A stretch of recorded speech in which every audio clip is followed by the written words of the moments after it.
Hello दोस्तों, welcome to Uttarakhand समाधान। तो दोस्तों, आज है हमारा डेली टेस्ट सीरीज भाग 64, जिसमें हम देखेंगे 20 महत्वपूर्ण प्रश्नों को। तो जो भी आज पहली बार है उन्हें बता दूं कि इसकी पीडीएफ आपको टेलीग्राम पर मिल जाती है। टेलीग्राम चैनल ज्वाइन करें उत्तराखंड समाधान करके, तो वहाँ पर से आप एक बार फिर दोबारा से आप सॉल्व पेपर को कर सकते हैं। तो चलो शुरू करते हैं आज के इस महत्वपूर्ण सीरीज को। पहला प्रश्न है कि विश्वनाथ गुफा किस जिले में स्थित है। तो आप लोग जवाब देते देते रहें, सभी जितने भी लोग लाइव हैं अब। तो इसका जो सही आंसर है दोस्तों, वो तो है हमारा सी, टिहरी गढ़वाल। अब आप लोग कहेंगे विश्वनाथ गुफा ऐसा कुछ तो उत्तरकाशी में था। दोस्तों बिल्कुल है, उत्तरकाशी में विश्वनाथ मंदिर है, जिसका जो पुनर्निर्माण है वो 1857 में सुदर्शन शाह की पत्नी खनीति द्वारा किया गया था। यहाँ पर है हमारा विश्वनाथ मंदिर, जो कि दोस्तों हमारे हिंदाव पट्टी में है। कहीं पूछे किस कहाँ पे है, तो हिंदाव हिंदाव पट्टी में है, और जो कि केदारनाथ मार्ग पे है हिंदाव पट्टी। और जो विश्वनाथ गुफा है हमारा, वो विश्वनाथ पर्वत पर स्थित है। और इसका कहते हैं कि यह स्थान शंकराचार्य के तपस्थली के रूप में प्रसिद्ध कवि हुआ करती थी। तभी यहाँ पर पूछा है कि विश्वनाथ गुफा कहाँ है, तो हमारे टिहरी गढ़वाल में। और कहाँ पर, हिंदाव पट्टी में। दूसरा प्रश्न है कि आनंद स्पा किस टिहरी राजा के महल का नाम है। तो दोस्तों काफ़ी महत्वपूर्ण प्रश्न है। आनंद स्पा, तो दोस्तों वर्तमान में इसको आज काफ़ी प्रसिद्ध है। तो हम बात करते हैं, तो इसका जो सही आंसर है वो दोस्तों वो तो है कि हमारा सी, नरेंद्र शाह के समय की बात होती है जब आनंद स्पा का जो महल है उसका निर्माण होता है। तो निर्माण की बात तो 1921 से लेकर 1925 के बीच में माना जाता है। ठीक। तो बाकी बाद में पर नरेंद्र साहब अपनी राजधानी भी स्थानांतरित करते हैं नरेंद्र नगर में। तो नरेंद्र नगर के ही पास में, या नरेंद्र नगर का ही नाम क्या हमारा आनंद स्पा है। तीसरा प्रश्न है कि देवप्रयाग का रघुनाथ मंदिर किस शैली में है। तो देवप्रयाग का रघुनाथ मंदिर, राम मंदिर ही बोलते हैं इसको पहली बात तो इसका जो हमारा सही आंसर है दोस्तों वो तो है डी, द्रविड़ शैली। और दोस्तों केदारनाथ शैली पे हमारा जागेश्वर धाम स्थित है। और हूण शैली में हमारा दोस्तों वह हमारा हनौल का जो हनौल मंदिर है ना, वो हमारे हूण शैली में है। और आप लोग कमेंट करें कि हिमाद्री शैली में हमारा कौन सा मंदिर है। कल ही मैंने कल की जो सीरीज थी वहाँ पर प्रश्न दिया था। चौथा प्रश्न है कि वीर गब्बर सिंह नेगी की याद में चंबा में मेला कब लगता है।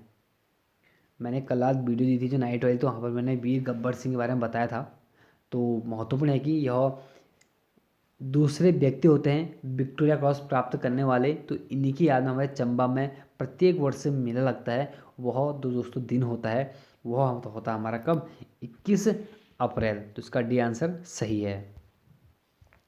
पांचवा प्रश्न है कि चंद्रबदनी किस पर्वत पर स्थित है। तो दोस्तों आप लोगों ने जवाब देना है कि चंद्रबदनी किस पर्वत पर स्थित है। तो इसका हमारा सही आंसर दोस्तों वो है डी, चंद्रकूट पर्वत पर स्थित है।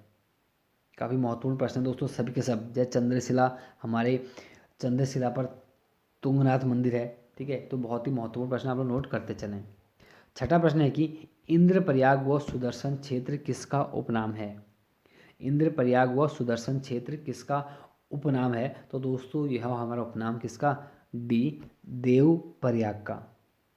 और कहते हैं दोस्तों कि देवप्रयाग में कभी कौवे नहीं दिखाए देते हैं, ऐसा एक कहावत जैसी भी है। ठीक, तो जो भी है लेकिन हमें याद रखना है। सातवां प्रश्न दोस्तों, केम्प्टी जलप्रपात किस जिले में स्थित है। केम्प्टी जलप्रपात किस जिले में है। तो इसका सही आंसर है हमारा वो है सी, टिहरी गढ़वाल। दोस्तों हम जानते हैं कि केम्प्टी जो जलप्रपात है वो तो हमारे कहाँ मंसूरी के पास है। जानते हैं ना हम कि मंसूरी का एक प्रमुख पर्यटन स्थल है। और बात करें तो उत्तराखंड में सर्वाधिक पर्यटन अगर किसी जलप्रपात में आते हैं तो वो हमारे इसी केम्प्टी जलप्रपात में ही आते हैं। तो हमें ध्यान रखना है कि अगर जिला पूछ दिया दोस्तों कहाँ पर हमारा, तो टिहरी गढ़वाल हमारा जिला हो जाएगा। आठवां प्रश्न है कि वशिष्ठ कुंड किस नदी पर स्थित है। दोस्तों हमारे दो कुंड हैं, एक तो ब्रह्म कुंड और दूसरा कौन सा हमारा वशिष्ठ कुंड।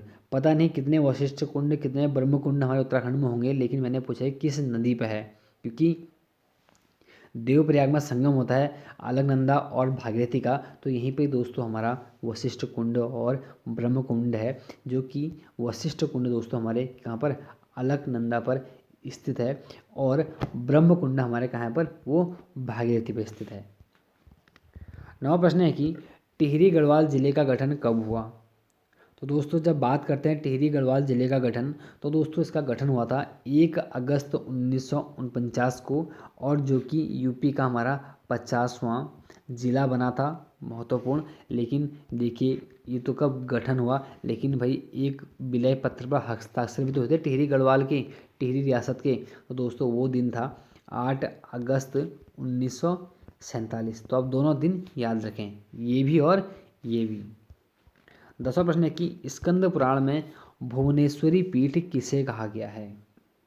स्कंद पुराण में भुवनेश्वरी पीठ किसे कहा गया दोस्तों, तो ये हमारा किसका सी चंद्रबदनी को ही कहा गया दोस्तों। चंद्रबदनी के बारे में एक वीडियो में बता चुका हूँ, जो नाइट वाली वीडियो चलती है। मैंने कहा था कि स्वामी मनमथ हमारे केरल से आते हैं और यहाँ पर बहुत कुछ करते भी हैं, तो आप लोग वीडियो ज़रूर देखें। बाकी फिर बात करते हैं आगे वाले प्रश्न पर। 11वां प्रश्न है कि डिवाइन कॉमेडी किसका काव्य है। तो इसका हमारा सही आंसर है वो है सी दांते की। बहुत महत्वपूर्ण है। अगर एक आपसे कहूँ कि लाइव डिवाइन किसकी पुस्तक है, तो आप लोग कमेंट करें। 12वां प्रश्न है कि अमेरिका अपना स्वतंत्रता दिवस कब मनाता है। बात होती है दोस्तों 4 जुलाई 1776 की। तो यहीं से कि हमारा 4 जुलाई आपको आंसर मिल गया। 4 जुलाई 1776 को दोस्तों अमेरिका ने अपने आप को स्वतंत्र घोषित कर दिया था। उसके बाद भी बहुत कुछ वहाँ पर चलते रहे, स्वतंत्रता संग्राम युद्ध तो चलते रहते हैं, लेकिन जो एक अपने को स्वतंत्र घोषित करने की बात होती है वो 4 जुलाई होती है। आप लोग इसको नोट कर लें। 13वां प्रश्न है कि पुनर्जागरण काल में चित्रकला का जनक किसे कहा जाता है। तो इसका जो हमारा सही आंसर है दोस्तों, वो तो है हमारा ए जियाटो।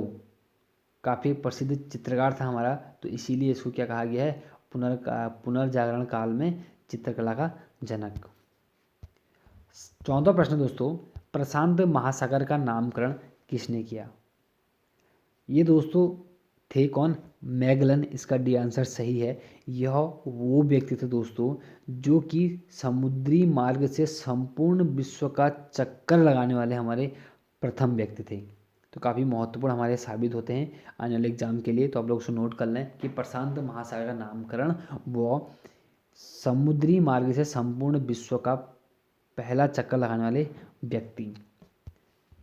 15वां प्रश्न है कि सर्वप्रथम किस देश में लिखित संविधान लागू हुआ। तो सही आंसर का दोस्तों होता है हमारा क्या, डी संयुक्त अरब अमीरात। दोस्तों जब हमारा अमेरिका 4 जुलाई 1776 को स्वतंत्र होता है, तो उस समय पर तो यहाँ पर संविधान लागू नहीं होता है, लेकिन कुछ ही समय बाद 1789 मतलब 1789 में अमेरिका का संविधान लागू हो जाता है, जो कि क्या पहला लिखित संविधान होता है हमारे पूरे विश्व का। और सबसे छोटा संविधान भी हमारा कौन सा, अमेरिका का। यह दोनों नोट कर लें। 16वां प्रश्न है कि लड़कियां शब्द का बहुवचन रूप है।